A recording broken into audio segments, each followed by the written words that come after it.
నా పేరు మధుప్రియ. నేను 7వ తరగతి చదువుతున్నాను. కథలో పాత్ర పేరు కృష్ణవేణి. నా పేరు అర్చన. 7వ తరగతి చదువుతున్నాను. ఈ కథలో పాత్ర నాది రాజు. నా పేరు రక్షిత. 7వ తరగతి చదువుతున్నాను. ఈ కథలో పాత్ర నాది రోజా. కృష్ణవేణి పాత్ర. జయము జయము మన భారత మాతకు జయము దిగ్వజయము. చదువులనిచ్చు సరస్వతి తల్లి చల్లగా చూడమ్మా.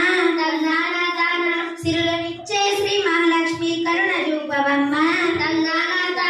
శత్రు వినాశము చేసిడి దుర్గా కరుణనీయవమ్మ. తందాన తాన దేవనందాన తరిగిడ జుంతరిత. రాజు. అక్క, ఈరోజు ఏ కథ చెబుతున్నావు? రోజా. ఏదో కాదురా, నలమహారాజు కథ, పాండవులు కౌరవులు కథ, మరాఠీల కథ, రామ కథ, లవకుశుల కథ, సీతమ్మ కష్టాలు. రాజు. ఏంటక్క, 6 కథలన్నీ పాత కథలైపోయినాయి కదా, కొత్త కథ చెప్పరాదా? రోజా. ఏంటిరా, పాత అంటే రోతగా ఉందా? అయితే పాత గ్లాసులు, బిందెలు, వెండి పల్లాలు, బంగారు గొలుసులు అన్ని తీసి బయటికి పారేస్తావా?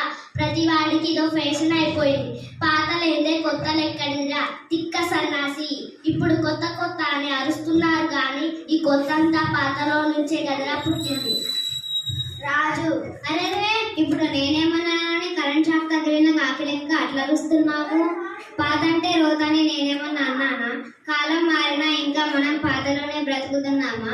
ఎలక్ట్రిక్ దీపాలు వద్దని అముదం దీపాలు పెట్టుకుంటున్నామా? బస్సులు, రైళ్లు కొత్తవన్నీ ఎట్ల బండి మీదనే ప్రయాణం చేస్తున్నామా?